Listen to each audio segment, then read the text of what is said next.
Бай әке мен кедей әке. Екінші тарау. Видео ұнаса, арнаға жазылып, лайк баса кетуді ұмытпаңыз. Бірінші сабақ. Байлар ақша үшін жұмыс істемейді. Папа, айтшы, қалай бай болуға болады? Әкем оқып отырған кешкі газетін ысырып қойды. Балам, сен неге бай болғың келеді?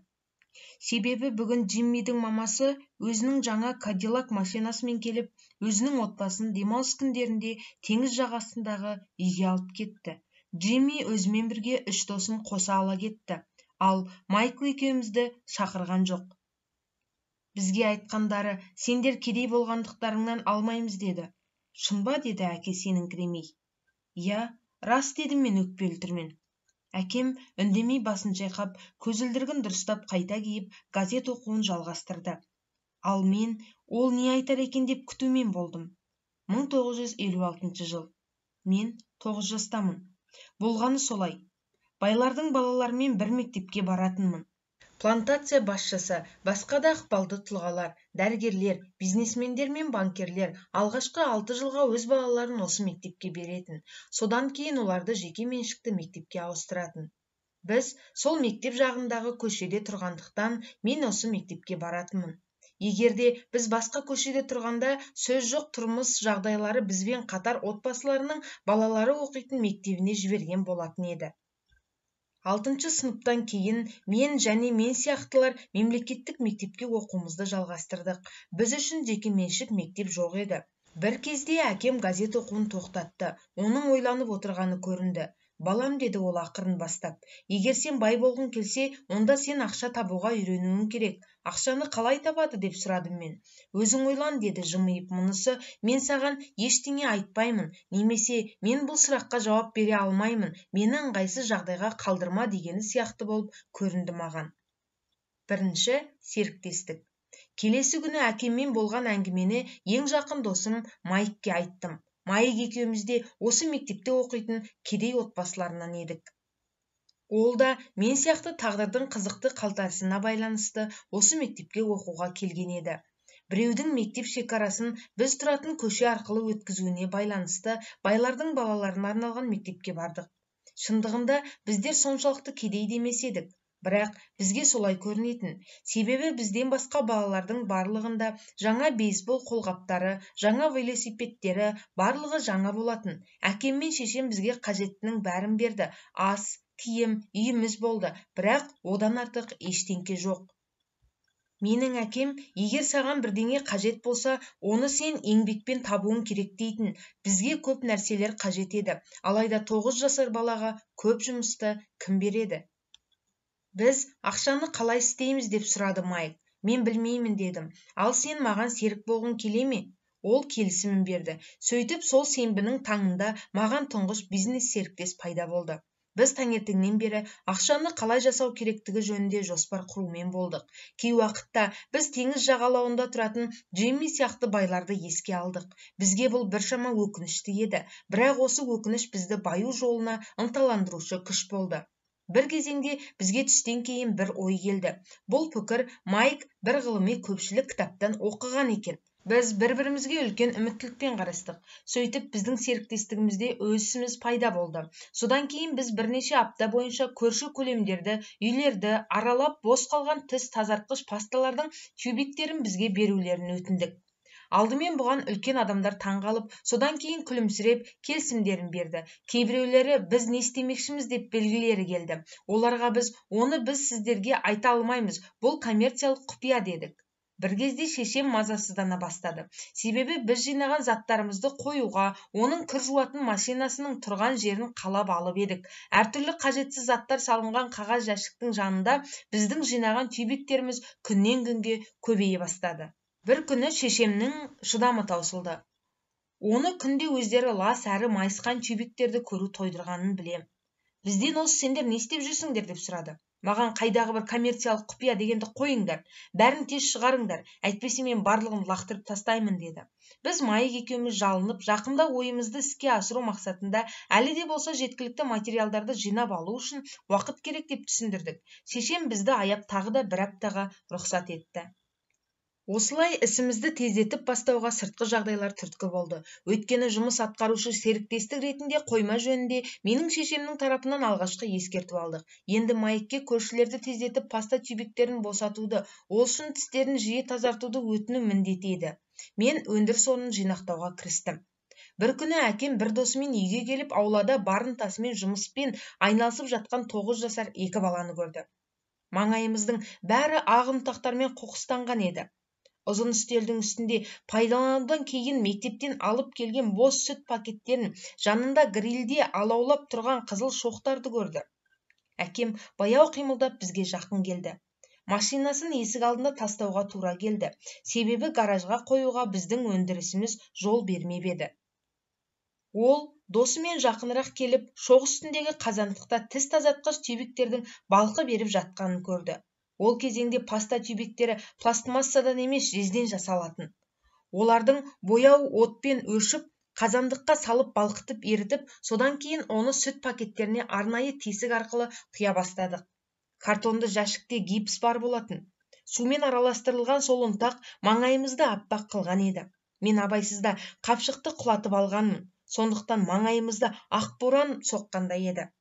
Гипстен біз құю қалпын жасадық. Әкем бізден балқыған жезді гипстен жасалған қалыпқа қалай құятындығымызды бақылап тұрған. Ақырын, байқа деді. Мен үндемей басымды изедім. Бір уақытта жұмысымызды аяқтап, қазандықты орнына қойып, әкеме қарап жымиып, «Балалар, сендер не істеп жатырсыңдар?» деп сұрады ол күлімсіреп. «Біз сенің айтқаныңды жасап жатырмыз. Біз бай болғымыз келеді», дедім мен. «Солай», деді Майк те басын изеп. «Біз серіктеспіз. Ал мынау гипстің қалыптарында не бар?» деді ол қызықтап. «Абайла», дедім мен. «Жақсы партия болуға тиіс».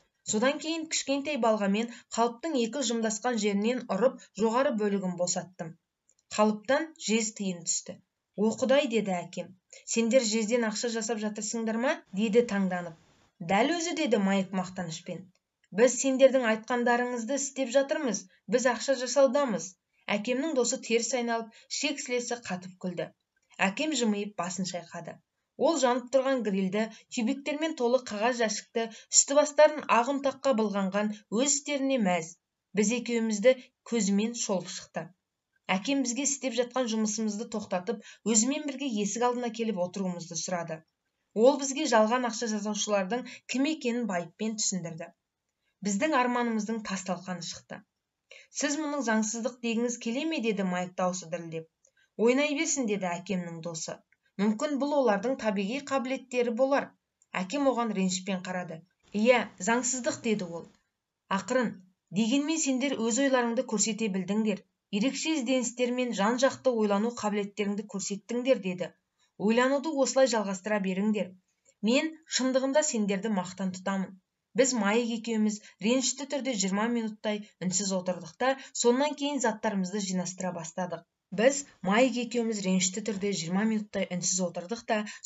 заттарымызды жинастыра бастадық.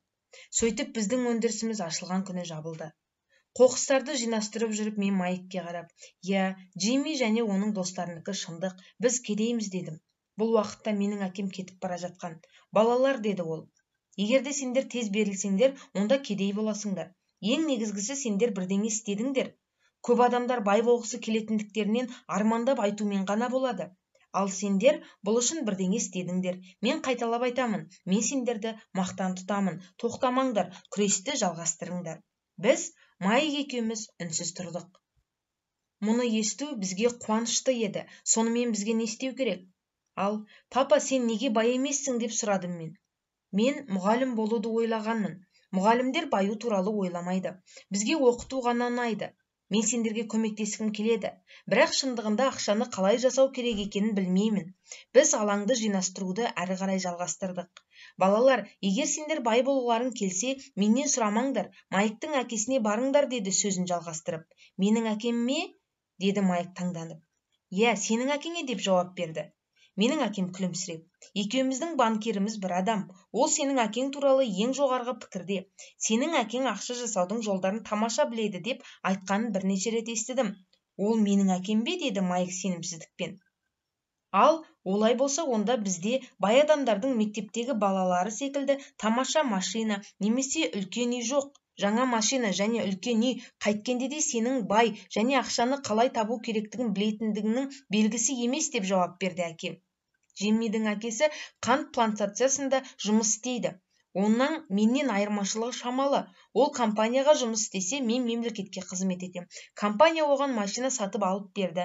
Бұл компанияның қазіргі кезеңде қаржылық проблемалары бар. Енді жақында Джиммидің әкесінде ештеңе болмайды. Ал, Майк, сенің әкең ондай емес. Ол меніңше өз империясын құруда бірнеше жылдардан кейін ең бай адам болады. Бұл сөздер Майк екеумізді қайта қызықтыра түсті.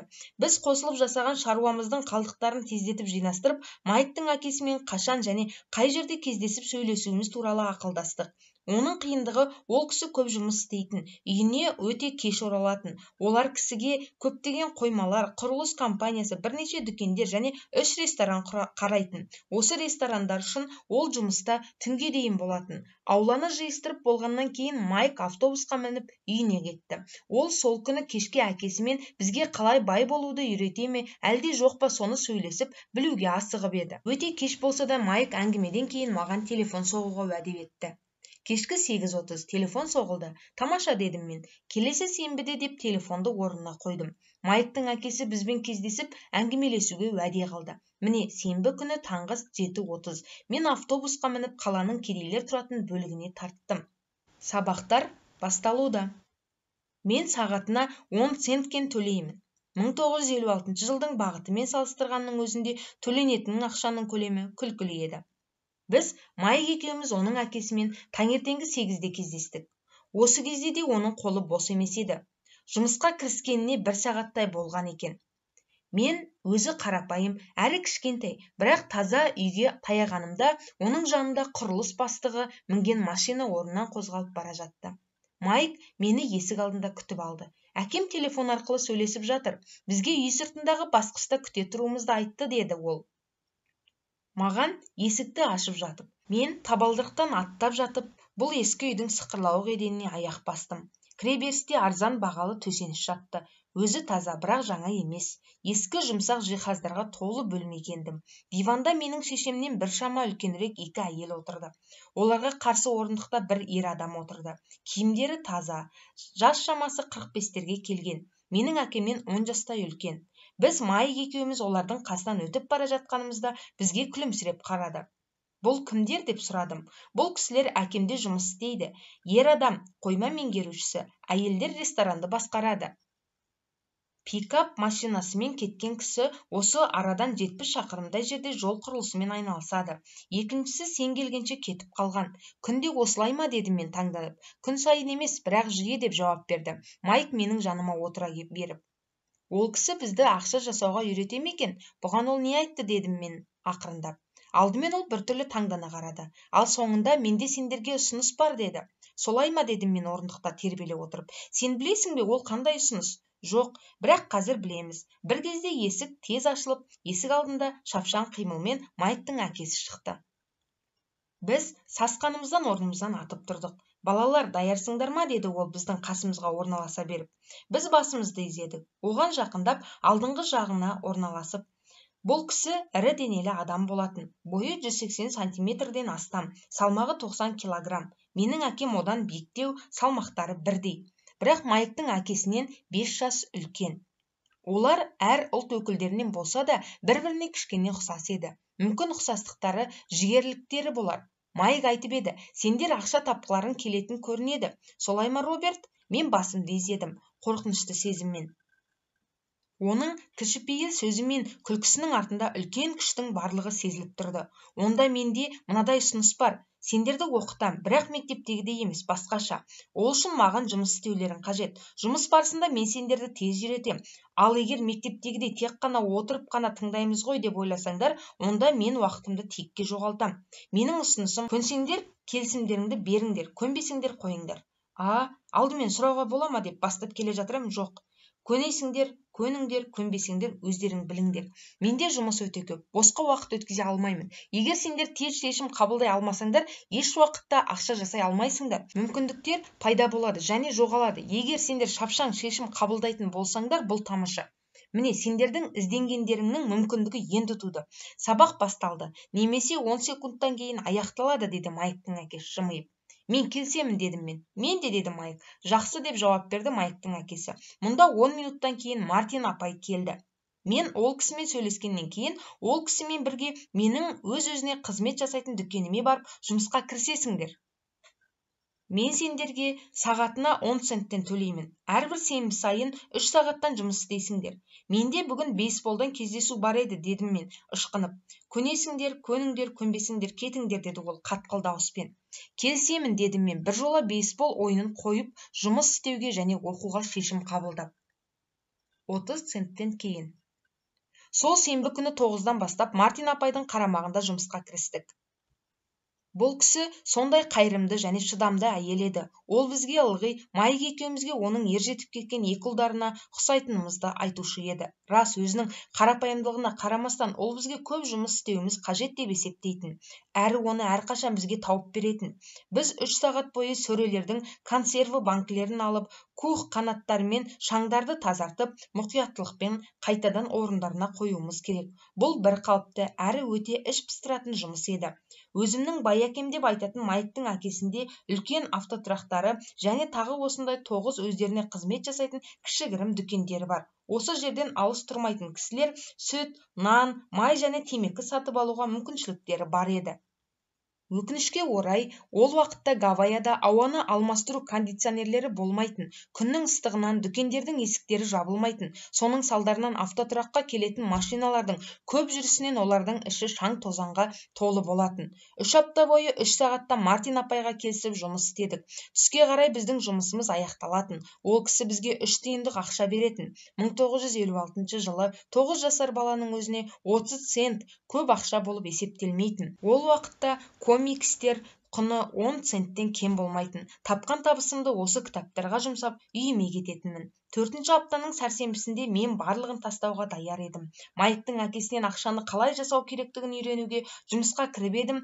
Енді сағатына 10 цент үшін құлға айналдым. Оның есесіне бірінші кездесуден соң Майктың әкесін көргенім жоқ. Мен кетемін, дедім Майкке түскі үзіліс кезінде. Мектептегі түскі ас өте нашар еді. Оқу іш пыстырды. Оның сыртында мен сүйікті сенбі күнінен айырылдым.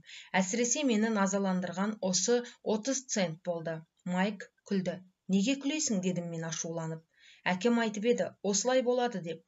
Сен кетуге даяр болғанда кездесуге келсін деді. Не? Дедім мен наздана түрде. Сонда ол, осының бәрі мені мезі қылғанша күткен бе? Жалпы солай, иә, деп жауап берді Майк. Менің әкем басқа кісілерден емес, ол сенің әкең сияқты оқытпайды. Сенің әке шешең көп сөйлейді, ал менің әкем үндемейді, немесе аз сөйлеуді қалайды. Сенбіге дейін күте тұр, сенің күтуге даяр екеніңді оған айтайын.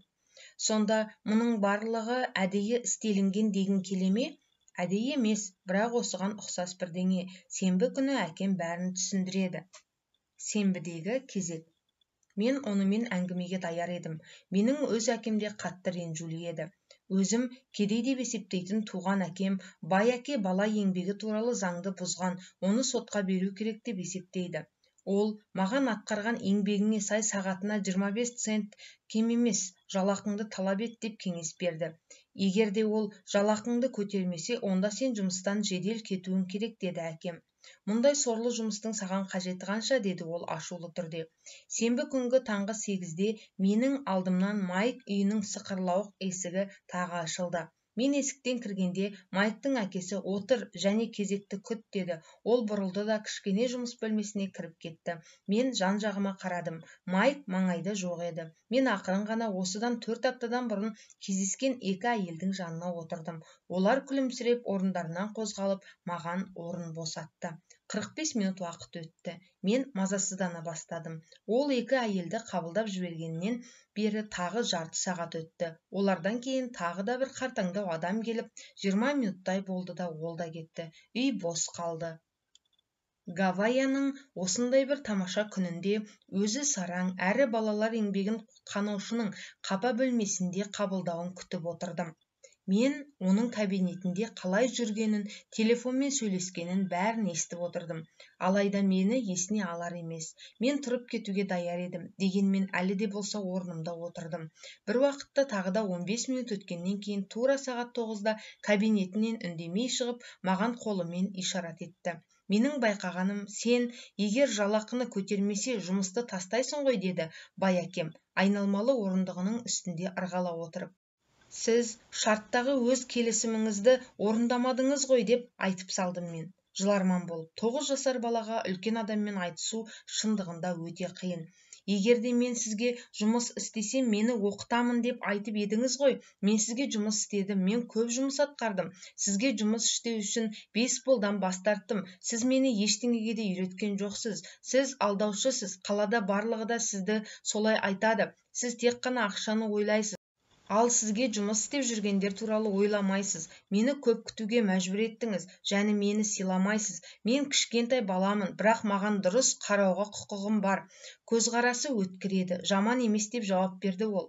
Bir айға жетпей менің көп жұмыскерлерім сияқты сөйлесуге үйреніп қалыпсың. Не, дедім мен таңданып. Мен оның не айтқанын түсінбей, одан әрі шағымдануымды жалғастыра бердім. Мен сізді шарттағы өз уәдеңізді орындап оқытады ғой деп ойладым. Соның есесіне енді мені қинағыңыз келді ме? Бұл қатыгездік. Дегенмен мен сені оқытудамын ғой, деді бай әкем баяу үнмен. Неменеге сіз үйреттіңіз? Ештеңеге, дедім назаланып. Мен сізге тегіндерлік жұмыс істеуге келіскеннен бері сіз менімен бір ретте сөйлескен жоқсыз. Сағатына 10 цент.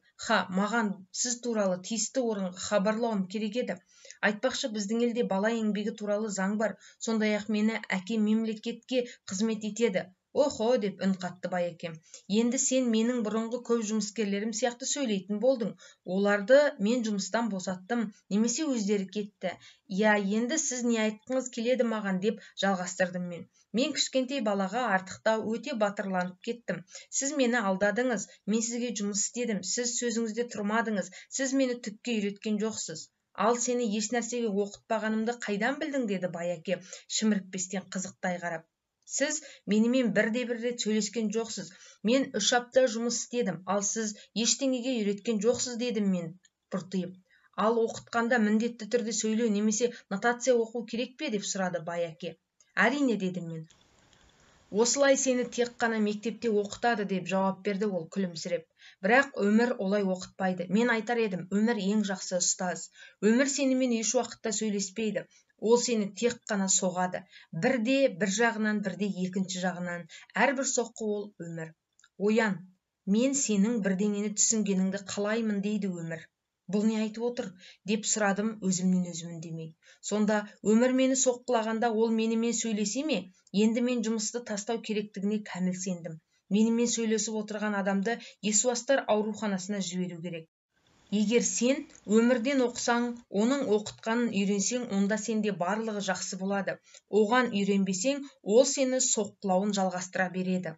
Адамдар жайшылықта екеудің біреуін істейді. Өмір соққыларын мойнына ұсынып көндігеді, немесе ызаланып және қарсылық білдіре бастайды.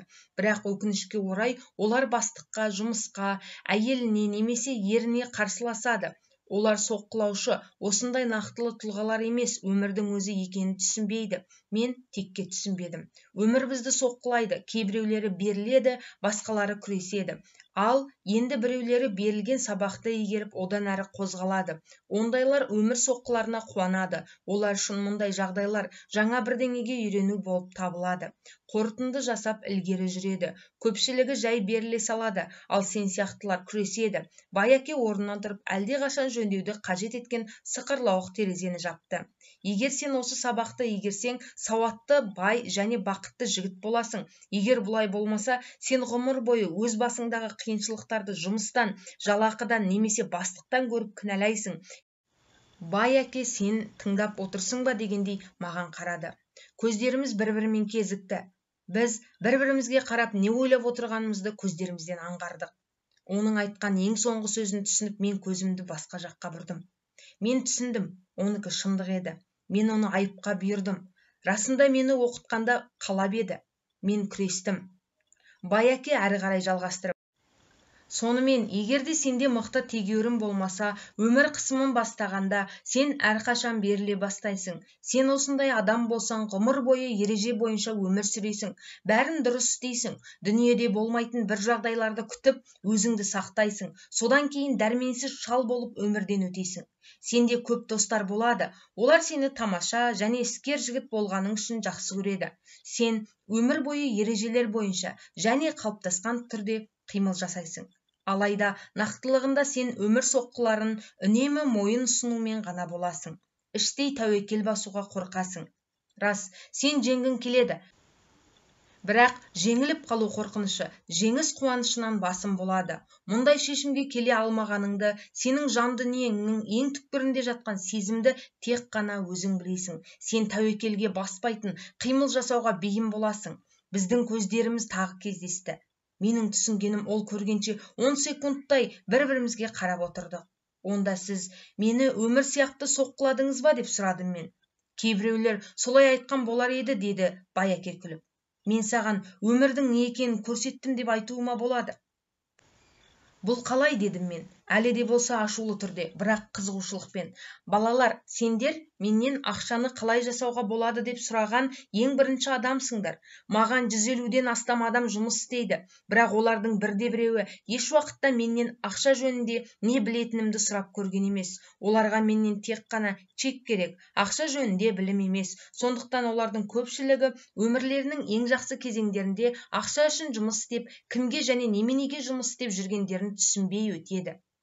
Мен оны үлкен ілтипатпен тыңдадым. Маған Майк, сендердің ақша жасауды үйренгілерің келетіндіктерің туралы айтқанда, мен нақтылы өмірге бейім, арнайы оқыту жүйесін ойластырдым. Мен сендерге көзім қарауытқанша айтқан болар едім, алайда сендер ештеңе ұқпаған болар едіңдер. Сондықтан өмір сендерге өз соққысын берсін деп есептедім. Міне сол себептен мен сендерге 10 центтен ғана төледім. Сонда мен барлығы сағатына 10 цент үшін жұмыс істегенімнен қандай сабақ алып қорытынды шығаруым керек еді деп сұрадым мен. Сіз өзі сараң, әрі балалар еңбегін қанаушы ретінде ме? Баяке шалқалап тұрып, ішек сілесі қатқанша күлді. Содан кейін ол тынышталып айтқаны, дұрысы саған көзқарасыңды өзгерту керек. Мені айыптай беруіңді тоқтат. Егер сен барлық проблема менде десең, онда мені өзгертуге тура келеді. Ал проблемалар өз басыңда екенін түсінсең, өзіңді өзің өзгертуге тиіссің. Сонда бір нәрсеге үйренесің және ой өрісің өседі. Жігер, құштарлық, күшті талпыныс керектігін түсіну маңызды. Ашу бұл формуланың үлкен бір бөлігі, себебі құштарлық және ашу сүйіспеншіліктің тепе-теңдігі. Жұрттың көпшілігі ақша туралы сөз көтерілгенде босқа ұрынбауды қалайды, тәуекелділікке баспайды, өйткені олар талпынушылық емес, үрей билейді. Сол себептен де олар аз төлейтін жұмысқа бара ма деп сұрадым мен. Я, солай, деді Баяке. Кейбіреулері мені адамды қанаушы дейді. Оның себебі мен қант плантациясы немесе мемлекет төлеген көлемде жалақы бермеймін. Керісінше мен оларды өздерін-өздері қанаушы деп есептеймін. Бұл олардың қорқақтығы, менікі емес. Дегенмен оларға көбірек төлеуге болатындығын байқамайсыз ба деп сұрадым мен. Неге? Бәрібір көп ақша олардың проблемаларын шешпейді. Өз әкеңе қарашы, ол көп табыс табады, бірақ есеп шоттарын уақытында жабуға үлгермейді. Көп кісілер үлкен ақша таба отырып, қарызға белшесінен батумен болады. Бәсе, сондықтан маған сағатына 10 центтен ғана төлеген екенсіз ғой деп мен күлдім. Ол сабақтың бір бөлігі ме? Дұрыс, деді Баяке күлімсіреп. Түсінесің бе? Сенің әкең мектепте оқыды және тамаша білім алды. Бұл оған жоғары ақылы жұмыс тауып алуына мүмкіндік берді. Ол солай істеді де. Алайда онда қашанда ақша проблемалары бар. Себебі мектепте және университетте оны ақша жөнінде ештеңеге оқытқан жоқ. Оның сыртында ол ақша үшін жұмыс істеу керек деп есептейді. Сіз олай емес деп есептейсіз бе, дедім мен. Я, есептеймін, деді Баяке. Егер ақша үшін жұмыс істеу жеңіл, әсіресе ақша жөнінде әңгіме болғанда, сен бірінші кезекте үрей билейді. Түсінбедім, дедім мен, қабағымды түйіп. Әзір мұнымен басыңды ауыртпа, есіңде болсын. Жұрттың көпшілігі жұмыстарынан айырылып қалуға қорқады. Әртүрлі төлемдерді дер кезінде төлей алмай қаламыз деп үрейленеді. Жұмыстан шығарып жібереді деп сескенеді. Ақша жетіспеушілігі жүйкелеріне тиеді. Бір қолайсыз жағдай болып қалса, қайтадан бастау керек деп түңіледі. Бұл бір мамандық алып ақша үшін жұмыс істеушіліктің, сол үшін олардың тарапынан төлеу ақысының құны болады. Көп адамдар ақшаның құлына айналады, сөйтіп өз қожайындарынан назалана бастайды. Ал ақшаны өз игілігіне жұмыс атқаруға мәжбүр етуге үйренушілік. Бұл тіптен басқа ма деп сұрадым мен. Түбегейлі басқа деп жауап берді Байаке. Түбегейлі біз үнсіз отырдық. Сыртта Гавайяның тамаша сенбі күнінің таңғы кезеңі еді. Менің достарым осы уақытта бейсболдан кіші лиганың ойынын бастап еді. Бірақ мен бір себеппен сағатына 10 центтен ғана жұмыс істеуге келіскеніме енді қуанышты едім. Менің достарымның мектепте біле алмайтындықтарының біразын білуге үйренетінімді сезіндім. Оқуға даярсың ба деп сұрады Байаке. Әлбетте, дедім мен сиқырланып. Мен өз сөзімде тұрдым. Мен сені алыстан бастап оқыта бастадым, деді Байаке. Сен 9 жасыңда ақша үшін жұмыс істеудің қалай екенін сезіндің. Енді осы соңғы айда 50 жылға көбейді. Сонда сен адамдардың көпшілігі ғұмыр бойы немен айналысатынын түсінесің. Түсінбеймін, дедім мен. Кезекте болып мен шақырғанға дейін күтуде отырғанда өзіңді қалай сезіндің? Бірінші рет жұмысқа кіру үшін және екінші рет көп ақша сұрау үшін келгеніңде айтпаңыз, дедім мен. Егер сен ақша үшін жұмыс істесең, сенің өмірің де көптеген адамдардікіндей болады, деді Байаке. Ал Мартин апай саған 3 сағаттық жұмысың үшін 10 тиын бергенде сен қалай сезіндің? Маған бұл аз сияқты көрінді. Ол тіпті ештеңе емес еді.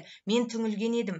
Көптеген жұмыскерлер өз чектерін қолдарына алғанда нақ осылай сезінеді. Әсіресе барлық салықтар мен төлемдерді ұстап қалғанда. Сен дегенмен 100%-ін алдың ғой. Сонда сіздің айтуыңызша жұмыскерлер өз жалақыларын толық алмай ма, дедім мен таңданып. Әрине, алдымен мемлекет өз үлесін алады. Ол оны қалай істейді? Салықтар деп түсіндіреді Байаке. Сен табыс тапқанда сенен салық алады. Сен ақша жинасаң да, өлсең де сенен қай уақытта болмасын салық алады. Онда жұрт мемлекетке мұны істеуге неге мұрсат береді? Байлар жібермейді, деді Байаке күліп. Мұны жасауға кедей адамдар және орта класс өкілдері ықпал етеді. Мен сенің әкеңнен көп табыс табамын. Бірақ ол салықты көп төлейді. Солай екендігіне мен бас тігуге даярмын. Бұл қалай болады? Оны 9 жасар балаға түсіну тіптен қиын еді. Алайда неге адамдар үкіметке солай істеуге мұрсат береді? Байаке үнсіз қалды. Шамасы мен былшылға ұрынбай әрі қарай тыңдасын деген болар. Аяғында мен сабама түстім. Бірақ естігенім маған ұнаған жоқ. Менің әкем соншама салық төлеуіне тура келетіндігі жөнінде ылғи шағымданатын. Бірақ олар жөнінде ештеңе істемейтін. Сонда оны өмір солай соққылаған ба? Байаке маған үнсіз қарап отырған орындығында ырғалумен болды.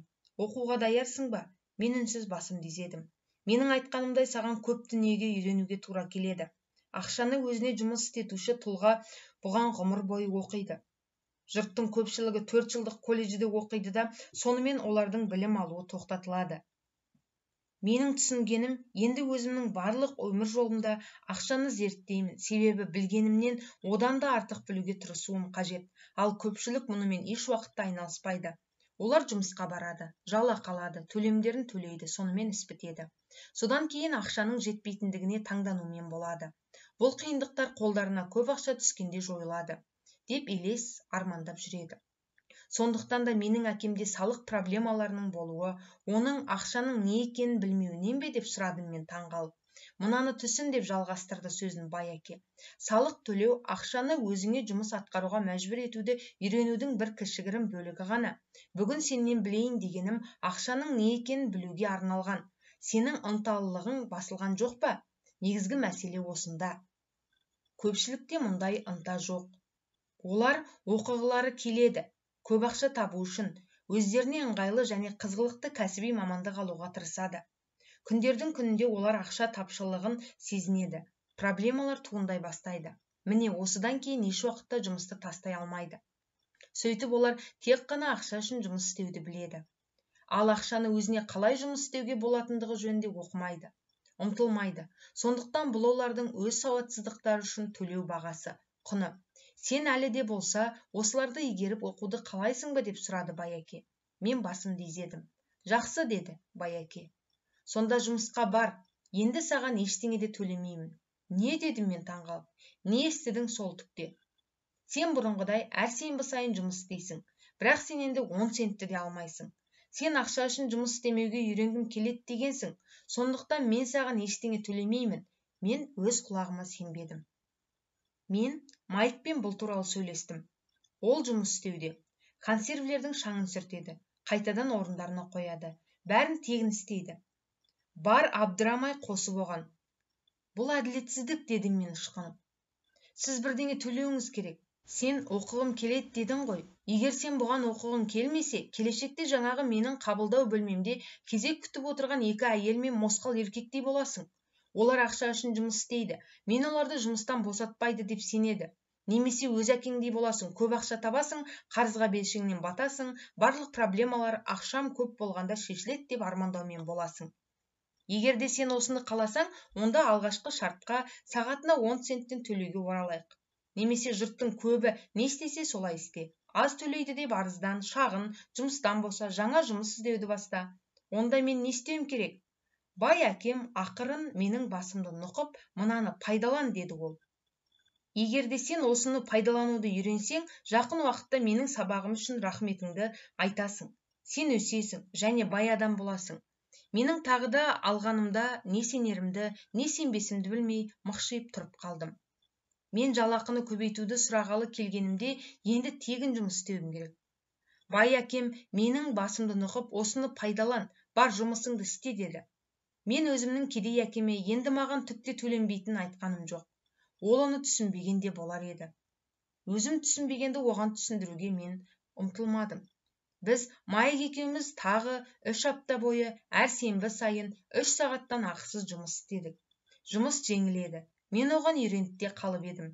Өкініштісі сол, бейсбол ойындарына қатынаса алмауым. Комикстерді енді сатып ала алмаушылығым болды. 3-ші аптада түске қарай бай әкем дүкенге келді. Сыртта машина моторының сөндіріліп жатқан дыбысын естідік. Ол дүкенге кіріп Мартин апаймен жыламандасты. Жұмыстың мән-жайын сұрап болғаннан кейін ол ақшасын төлеп мұздатқыштан 2 балмұздақ алып Майк екеумізге өзіне шақырды. Балалар, жүріңдер, бір азырақ серуендеп қайтайық. Біз көшеден өтіп жасыл алаңда бейсбол ойнап жатқан ересектердің қасына келдік. Жайғасып отырғаннан соң бізге балмұздақтарды беріп жатып сұрағаны: "Я, халдерің қалай?" "Қалыпты", деді Майк. Мен басымды изедім. Жаңа бір нәрсеге үйрендіңдер ме? Майк екеуміз бір-бірімізге қарап, иықтарымызды қомдап, жоқ дегендей басымызды шайқадық. Өмірдің ең қатерлі тұздықтарына қалай килікпеуге болады? Енді балалар, сендерге ойланатын уақыт келді. Сендердің алдарыңда өмір ең бір маңызды сабағы тұр.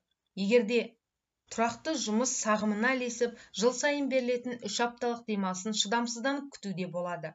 Ақырында 45 жыл жұмыстан кейін азғантай мөлшерлі зейнетақысы бар зейнетке шығады.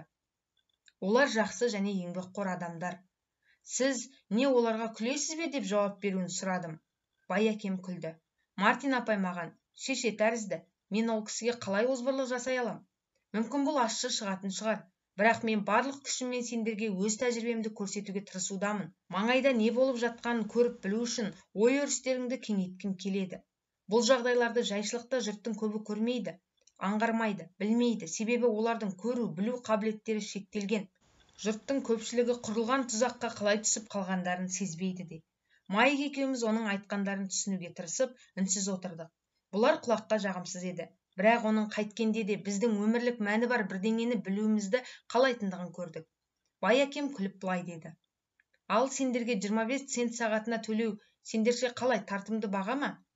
Бұдан сендердің жүрек қағыстарың жиіленбей ме?" Мен басымды шайқап, жоқ дедім. Дегенмен шынымды айтпап едім. Сағатына 25 цент мен үшін көп ақша болған болар еді. "Жарайды, мен сендерге сағатына $1 төлеймін", деп жалғастырды бай әке сиқырлы күлкімен. Енді менің жүрегім жиі соға бастады. Іштей келіс деп өз-өзіме айғайлаумен болдым. Мен өз құлағыма сенбедім, бірақ үнсіз тұрдым. "Жарайды, $2 сағатына." Менің 9 жастағы баланың миымен жүрегі жарылып кете жаздады. Қалайда бұл 1956 жыл еді. Сағатына $2 жалақы мені әлемдегі ең бай бала қылар еді. Мұндай жалақы аламын деп еш уақытта ойлаған емеспін. Мен я дегім келді. Мен келіскім келді. Көз алдымда жаңа велосипед, жаңа бейсбол қолбағы және достарымның таңғалушылық бейнелері елестей бастады. Осыдан кейін Джимми және оның достары енді мені кедей деп айта алмайды. Дегенмен қасарысқан адам тәрізді әлі үнсіз тұрдым. Мүмкін менің миым қайнап кеткен шығар. Сондықтан бірде-бір сөз айта алмадым. Алайда тереңде жатқан пікірім сағатына $2 келісім беру еді. Балмұздақ еріп болып қолымызға ағып, иісінен құмырсқалар қаптай бастады. Байеке осы сәтте көздері бақырайып, бастарында ешқандай ой жоқ, өзінен көздерін алмай отырған екі балаға қарады. Ол бізді сынап отырғанын және оның ұсынысын қабылдауға біз жартылай даяр болып қалғанымызды білді. Ол әрбір адамның жан дүниесінде әлсіздік пен сараңдықтың бар екенін, солар арқылы оны сатып алуға болатынын білетін еді. Адамда осы екі сезімнің қайсысы басым мәселе сонда. Ол өз өмірінде мыңдаған адамдарды сынап көрді. Мұны ол әрқашан жұмысқа қабылданушылармен әңгімелескенде жүргізетін. Жарайды, $5 сағатына. Нақ осы сәтте іштей бір өзгеріс болғандай сабама түстім. Бірдеңе өзгерген сияқты. Ұсыныс орынсыз, өте жоғары болды. Сондықтан ол дөрекі еді. Мендегі барлық аласапыран басылды. Ал басқа жол бар ма? Я деді. Бар деді. Байекем даусын созыңқырап. Ол қандай жол деп сұрады Майк қызыға. Оны менімен бірге жұмыс істей және оқи жүре түсінесіңдер деп сенемін. Сондықтан мен сендерге ақша төлеуді тоқтаттым. Онда біз не істеуіміз керек? Тым болмаса соны айт, деді Майк. Білесің бе, өзі ақысыз осыншама жұмыстан шаршадық. Жарайды, бірінші қадам ол шындықты айту, деді Байеке. Біз алдаған жоқпыз, дедім мен. Сендер алдадыңдар деп мен айтып отырғаным жоқ. Мен шындықты айту дедім. Не жөніндегі шындық? Ол сендердің не ойлап тұрғандарың жөнінде. Оны біреулерге айтудың қажеті жоқ, тек қана өз-өздеріңе. Сонда сіздің айтпағыңыз, мына парктегі адамдар, сіздің қызметкерлеріңіз, Мартин апай, олар оны жасамай ма, дедім мен. Байқауымша солай, деді Байеке. Оның орнына олар ақша болмай қалады деп қорқады. Бұл үреймен күресудің орнына ойланбай қимыл жасайды. Олар ақылмен емес, эмоциямен қимыл жасайды, деді Байекем, біздің басымызды нұқып. Содан кейін олардың қолдарына тағы $2 тигенде оларды қайтадан қуаныш пен арман билейді, қайтадан ойланбай әрекет етеді. Сонда олар ақыл емес, сезім билейді екен ғой, деді Майк. Дұрыс, деп жауап берді Байекем.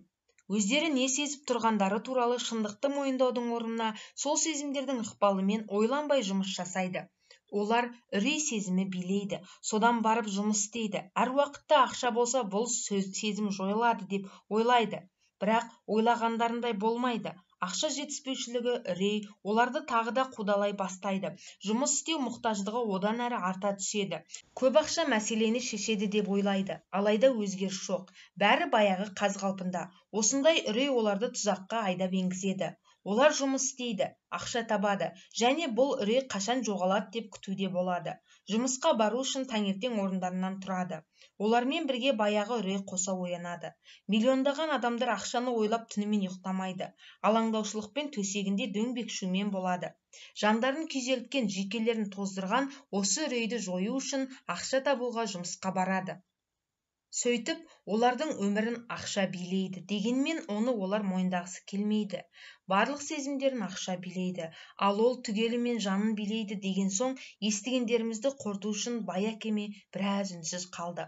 Оның айтқандарын Майк екеуміз түгел тыңдадық, бірақ толық түсіне алмадық. Үлкен кісілер жұмысқа неге соншалықты асығады екен деп жиі таңданатындығымды енді есіме түсірдім. Меніңше, жұмыс оларға аса ұнамайтын. Олар бақытты да сияқты көрінбейтін.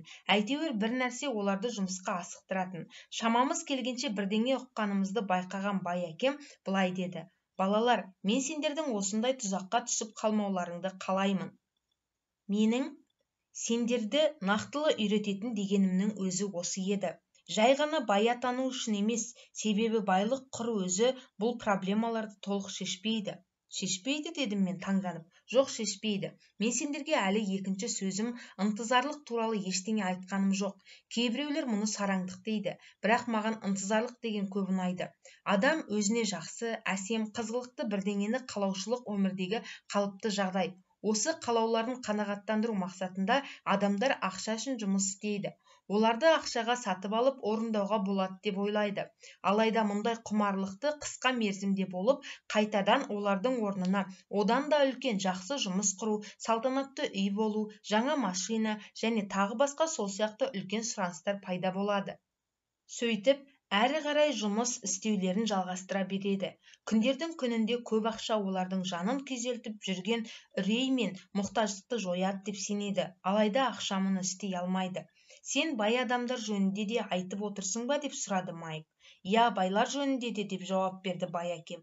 Дегенмен көп бай адамдардың баюына ықпал еткен мұқтаждық емес, қорқыныш. Олар ақша кедейліктен құтқарады деп есептейді, сондықтан көп ақша жинайды, бірақ үрей одан сайын күшейе түседі. Енді байлықтарын жоғалтып аламыз ба деп қорқады.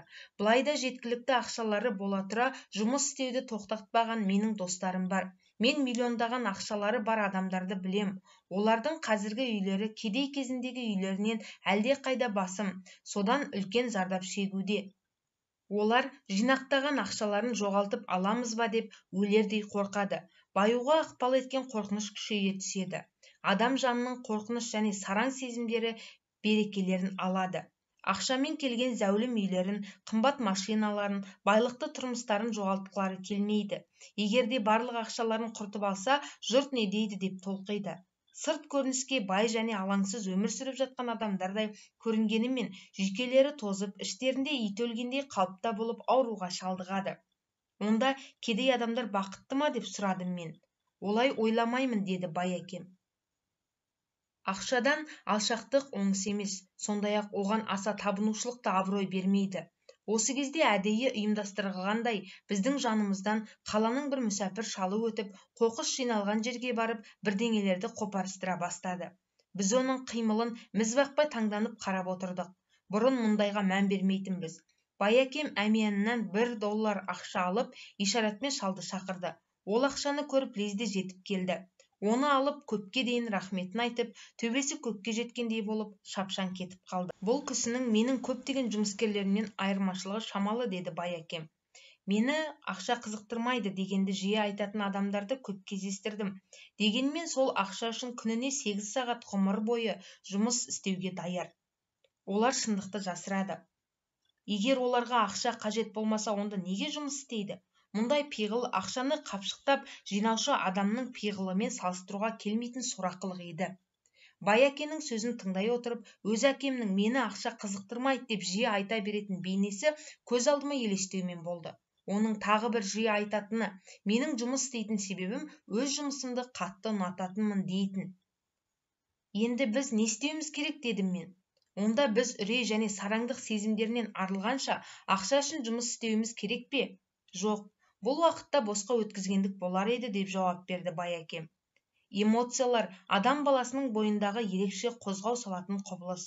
Сондықтан өз эмоцияларыңды сезініңдер, салыстырыңдар және пайдаланыңдар. Барлық ақыл ойларыңды өз бастарыңа зиян келтірмей, игіліктеріңе бағыттаңдар. Охо, деді Майк. Менің бар айтқандарым сендерді әзір үшін мазаландырмасын. Соңынан бұлар сендерге түсінікті болады. Өз эмоцияларыңды бақылаңдар. Асығыс қимыл жасауға асықпаңдар. Жұрттың көпшілігі бір жағдайларға ақылға емес, эмоцияға жүгінеді. Эмоция эмоциялығымен, бірақ ойлануға үйрену керек. Сіз бұған мысал келтіре аласыз ба деп сұрадым мен. Әрине, мысалы, адам маған жұмыс тауып алу керек дегенде, оны эмоция билеп тұрады. Мұндай эмоция онда ақша болмай қалушылық үрейін туғызады. Дегенмен шындығында адамдарға ақша қажет емес пе? Мысалы, уақытылы төлемдерін төлеуге, дедім мен. Әрине қажет, деді бай әке күлімсіреп. Менің айтып отырғаным жайшылықта осындай сезімдердің оларға үрей туғызатындығы туралы. Түсінбеймін, деді Майк ренішпен. Мысалы, деп бастады бай әкем. Оларда ақша жетпейді деген үрейшілік сезімі билегенде, оны жою үшін бас салып құны $2 жұмыс іздегенше өзіне мынадай жай сұрақ қоюға бола ма? Ал ұзақ мерзімде перспективалық тұрғыдан қарағанда жұмыс жақсы шешім болып табыла ма? Мен жоқ деп есептеймін. Әсіресе адам өмірін бір тұтас алғанда жұмыс ұзақ мерзімді проблемаларды шешудің тек қана қысқа жолы. Бірақ менің әкем үнемі мектепте оқы, жақсы бағалар ал, түбінде тұрақты жұмыс табасың деуші, дедім мен міңгірлеп, қалыпты жағдайдан шығып қалғандай сезініп. Иә, мен түсінемін, деп күлді бай әкем. Мұндай кеңесті көп адамдардан естуге болады, және ол көпшілігі сәйкестене келеді. Дегенмен, мұндай кеңес алдымен қорқыныш салдарынан беріледі. Онда менің әкем мұндай кеңесті қорыққанынан айта ма? Иә, деді бай әкем. Ол, сен табыс таба алмай қаласың ба деп, сөйтіп қоғамның бір белсенді мүшесі бола алмайсың ба деп өте қорқады. Мені дұрыс түсін, ол сені қатты жақсы көреді және саған дүниедегі барлық жақсылықты тілейді. Менің ойымша, оның қорқушылығы құптарлық жағдай. Біліммен жұмыс маңызды, алайда олар үрейді жеңуге көмектесе алмайды. Түсінесің бе, оның саған мектепті бітіруді нығыздап айта беруге мәжбүр ететін, өзін таңертең ерте жұмысқа қуатын баяғы үрей сезімі. Ал сіз не кеңес бересіз? Мен сендерді ақша күшін қалай меңгеру керек, соған үйреткім келеді. Бұл дүлей күштен қалай қорықпауға болады, сол туралы. Мектепте бұған оқытпайды. Егер де сендер бұған үйренбесеңдер, онда ақшаның құлы боласыңдар. Енді менің басыма бірдеңе айқындала бастаған сияқты. Оның шындығы біз ақша проблемаларын кеңірек және толығырақ түсінуімізге қалайтынын көрініп тұрды. Ол, Мартин апай, өз жұмыскерлерінің көпшілігінің, сонымен қатар менің әкемнің де нені көрмейтіндіктерін, неменеге мән бермейтіндіктерін көрсеткісі келді. Ол бізге өте қатал амалдарды пайдаланады, бірақ мен оларды өмір бойы ұмытқаным жоқ. Сол күні менің білім деңгейім біраз өсті. Шындығында көптеген адамдардың алдарында қаншама жасырын тұзақтардың бар екенін түсіндім. Дегенмен біздер қайткенде де біреуге қызмет етеміз, мұны біз әртүрлі деңгейлерде жасаймыз, деп сөзін жалғастырды бай әкем. Балалар, мен сендерге баяғы сол үрей және ниет сезімдерінен туындайтын тұзақтардың шырмауына қалай түспей өтуге болатынын, мүмкіншілікті көрсету менің парызым деп есептеймін. Бұл сезімдерді өздеріңе зиян емес, пайда әкелетіндей қылып жүгіндіру керек. Міне, сендерді осыған оқытқым келеді. Менің айтайын дегенім, ақшаны қайткенде де қапшықтап табу жөнінде емес, ол бәрібір сендерді үрей мен мұқтаждықтан құтқармайды. Егер де сендер ең алдымен осы түйсіктерді ауыздықтай алмасаңдар, бай болсаңдар да оны тек қана жоғары төлемді құл боласыңдар. Кедейлік пен қаржылық қиындықтардың негізгі себептері ол үрей және надандық. Әрине, мұндай сезім экономикада, мемлекетте және байларда жоқ. Адамдар бұл тұзаққа үрей мен надандықтың салдарынан түседі. Оның басты себебі өздері. Сондықтан балалар, әзірше мектептегі оқуларыңды жалғастырыңдар және колледжде оқыңдар. Ал мен сендерді, Роберт менен нені сұрады, соған оқытам. Біртіндеп бұл бас қатырушылық ойлар бір салаға жиналып, біртұтас ұғымға айнала бастады. Менің әкем қызмет бабында үлкен лауазымға ие болды. Бірақ мектепте оны ақшаны қалай қолдану керек және өз үрейімен қалай күресу керектігі туралы ешкім де оқытқан жоқ. Енді мен екі әкеден бір-біріне қарама-қарсылықты, бірақ өте маңызды мәселелерді білетіндігімнің айқын түсінікті болды. Сонда сен адамда ақша болмай қалған жағдайларда туындайтын үрей туралы айттың ба? Ал ақшаның қажеттілігі біздің сана сезімімізге қалай әсер етеді деп сұрады Майк. Мен сендерге жоғары баға ұсынғанымда қалай сезіндіңдер? Тілеулеріңнің бірден қалай өскенін сезіндіңдер ғой. Біз басымызды изедік. Сендер қызуғандылыққа баспадыңдар, ұстамдылық жасап және ойландыңдар. Бұл өте орынды. Біздің барлығымызда үрей мен сараңдық сезімдері бар. Бұл табиғи құбылыс. Осы сәттен бастап осындай түйсіктерді өз игіліктеріңе ғұмыр бойы бейімделуге игеру аса маңызды шарт. Өз сезімдеріңе өздерің тәуелді болмай, оларды ақыл оймен басқаруға үйрену қажет. Жұрттың көпшілігі үрей мен сараңдық өздеріне қарсы жұмыс істейтіндігінен аңғармайды. Осыдан барып надандық туады. Олардың көпшілігі үрей мен ішкі тілеушіліктің екпінді ықпалының салдарынан жалақыны, қосымша төлемақы және жеңілдіктер ғұмыр бойы қуумен болады. Ал мұндай пиғылдар қайда апарып соғатынын өздерінен сұрамайды. Мұны мынадай мысалмен салыстыруға болады. Есек өз салмағынан бірнеше есе ауыр жүкті күнде сүйретеді. Себебі оның иесі оны тұмсығының алдынан таяқ үстінен ылғи да қызыл сәбізді көрсетумен болады. Есек иесі қайда бара жатқанын өзі біледі, ал есек сағымды қуушылықпен болады.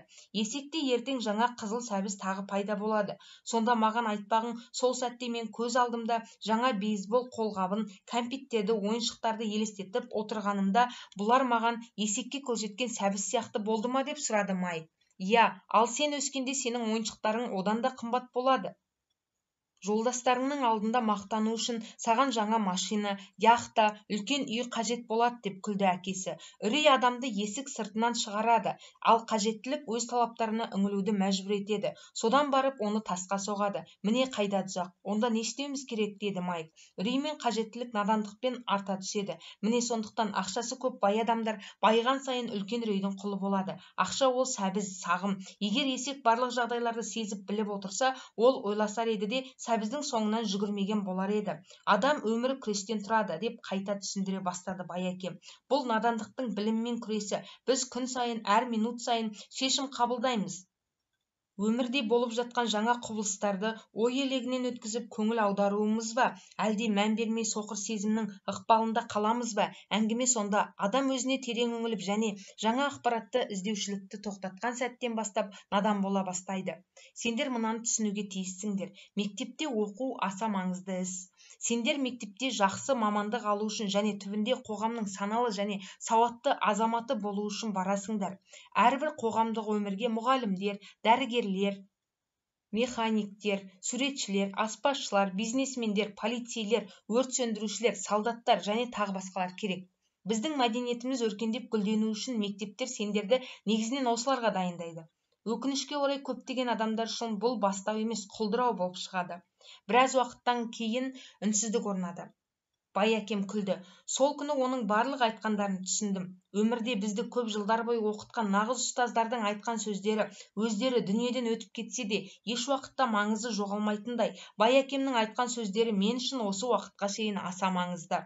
Мен сендерге бүгін қатал мәселелерді айттым, деді Байәкем. Оған себептер де баршылық. Бұл әңгімені сендер ғұмыр бойы естеріңде сақтаңдар. Мартин апайды ұмытпаңдар, сол сияқты есекті де. Осыларды естеріңе ұстаңдар, себебі егерде сендердің саналарыңды үрей мен сараңдық билеп кетсе, олар тұзаққа түсіруі ықтимал. Қаталдық менің айтқанымдағы емес. Ғұмыр бойы өз өмірін үрейде өткізіп, бірде-бір арманын орындай алмаушылық барып тұрған қаталдық осы. Өмір бойы ақша табу үшін маңдай терді сыпырып, еңбек етіп, тапқан табысын керекті дүниені сатып алып, сөйтіп бақытты боламын деушілік, нақ осы қауіпті. Түн ортасында суық терден селт етіп ояндым. О Құдай, төлемдерді төлей алмай қалсам не болам деп ойлаушылық, міне өмір азабы. Жалақының мөлшерімен бағаланатын өмір, ол өмір емес. Жұмысты қауіпсіздік кілті деп ойлайтындар өз-өздерінен алдайды. Бұл өте қорқынышты. Сондықтан мен сендерді осындай тұзаққа түсіп қалмауларыңды қалаймын. Ақша адам өмірін қалай билейтінін мен талай рет көрдім. Бұған өздеріңді жібермеңдер. Сендерден сұрайтыным, өз өмірлеріңді ақшаға билетпеңдер. Біз отырған столдың астынан доп келіп түсті. Байәке оны қолына алып, ойыншыларға қарай лақтырды. Ал надандықтың, сарандықтың және үреймен қандай байланысы бар? Үрей мен сараңдықтың пайда болуы ол адамдардың ақша туралы дәнеңе де білмеушілігінен туындайтын құбылыс, деп жауап берді Байәкем. Мысалы, дәрігерді алайық. Оған отбасын қамтамасыз ету үшін көп ақша керек. Сондықтан ол өзі көрсететін қызметінің бағасын көтереді. Осыдан кейін дәрігерлік көмекке барлықтар үшін қымбат болады. Бұл ең алдымен кедей адамдарға соққы болып тиеді. Одан кейін заңгерлер бағаны көтереді. Енді мұғалімдер де жалақыны көтерілуін қолдайды. Сөйтіп бізден көп салықтар алынады және тағы сол сияқты. Ақырында тез арада кедейлер мен байлардың арасында үлкен алшақтық пайда болады да, аяғы былыққа, қақтығыстарға әкеліп соқтырып, өркениеттіліктің түбіне жетеді. Міне, осындайлардың салдарынан өмірде талай өркениеттілік күйреген болатын. Америкада осы жолға түсіп тарихтың қайталанатындығын дәлелдеуде. Себебі біз тарихтан ешқандай қорытынды шығармаймыз. Біз тек қана даталар мен адам есімдерін жадымызда сақтап, нақтылы материалды игермейміз. Ал бағалар көтерілмеуге тиісті ме, дедім мен. Жоқ, егер де ақылды үкіметтен өркениетті қоғам болса, бағалар керек болса төмендеуге тиісті. Әрине, бұл жалпы теория ретінде болады. Бағалардың қашанда көтерілуін үрей мен сараңдықтың салдарынан шығатын надандықтың көрсеткіші болады. Егерде мектептерде ақшаның не екенін түсіндірсек, мемлекетте ақша көп болып, баға төмен болар еді. Бірақ мектептер ақша үшін жұмыс істеуге оқытады. Керісінше ақшаның күшін пайдалану үшін емес. Ал бизнес колледждер ше, деп таңданды Мейк. Сонда сен менің бизнес колледжді аяқтап диплом алымды құптайсың ба? Рас, бизнес колледждері бар, деді Байәке. Төлемдерді уақытында төлей алмай қаламау деген үрей сені бозала таңнан тұрғызып, ақша үшін жұмыс істеуге қуалайды. Ал ойланушылық өзіңе бір мәселелер бойынша жан-жақты салыстырып, зерттеп бір шешімге келуіне мүмкіндік береді. Мысалы, мына мәселе бойынша проблемаларды шешуде жұмысы ең жақсы түрлі бола ала ма? Жұрттың көпшілігі оларды үрей билейтіндігі жөніндегі шындықты мойындамайды. Сондықтан терең ойлау қабілеттілігінен айырылады да үрейлілікпен жұмысқа жүгіреді. Солай қарамай қуыршақтың тұтқынында болады. Өз ойларыңды таңдап алуларың керек дегенімде осыны ескерген едім. Оны қалай істеуге болады, деді Майк. Міне, бұған мен сендерді үйретем. Мен сендерге таңертең ерте асығыс кофе ішіп, жұмысқа жүгірушілік асығыс сезіміне ұрынбай, көп ойларыңның ішінен қайсысын қалап алуды таңдауды үйретем. Естеріңде болсын, қайталап айтам, жұмыс ұзақ мерзімді, проблемаларды шешудегі барып тұрған ең қысқа жол. Жұрттың көпшілігінің басында бірақ проблема, оның өзі қысқа мерзімді. Ол айдың аяғында төлемдерді төлеу. Бұл олардың қарамай қуыршағы. Олардың өмірін ақша билейді. Немесе дәлірек айтсақ, үрей және ақшаның мәнін түсінбеушілік. Олар өздерінің ата-аналарының істегендерін қайталап, күнде тұрып ақша үшін жұмысқа кетеді. Өздеріне мынадай, басқа тәсіл бар ма деген сұрақ қоюға уақыттары жоқ. Олардың ойларын эмоциялар билеген, ақыл емес. Ал эмоциялар ықпалымен пайда болған ойлардың ақылмен пішкен ойлардан қалай айыруға болады деп қызықтырды Майк. Өте оңай. Кейбір адамдар мұндай ойларды жиі қайталайды, деді Байяке. Мысалы, несі бар? Біз бәрімізде жұмыс істеуіміз керек. Немесе барлық байларды соттау керек. Және мен басқа жұмысқа кетемін. Менің жалақымның өсірілуіне хақым бар. Маған бұлай қарауға ешкімнің де тырп еткізбеймін.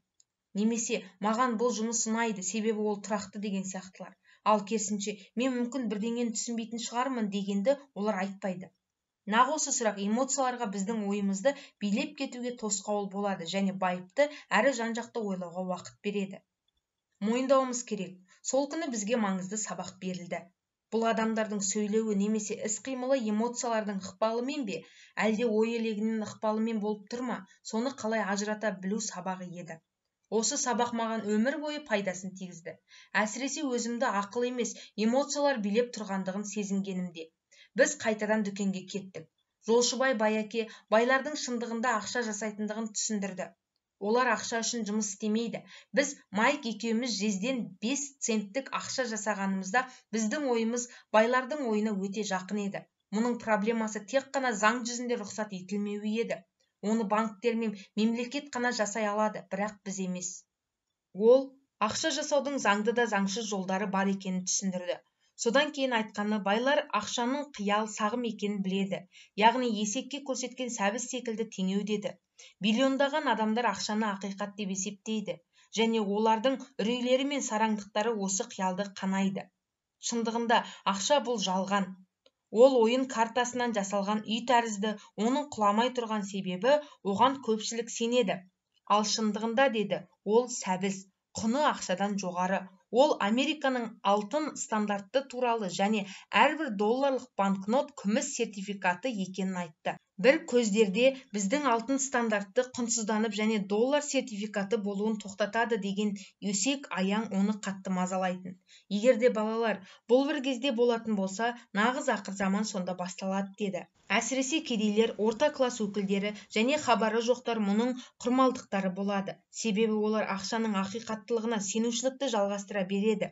Және үкімет пен компаниялар өздеріне қамқорлық жасайды деп сенеді. Сол кезде оның айтқандарын толық түсіне алмадық. Бірақ жылдар өткен сайын оның айтқан сөздері біз үшін үлкен терең ақиқатқа айналған еді. Құрметті аудио тыңдарман, назарларыңызға рахмет. Келесі тарауларды кейінгі видеолардан көре аласыздар.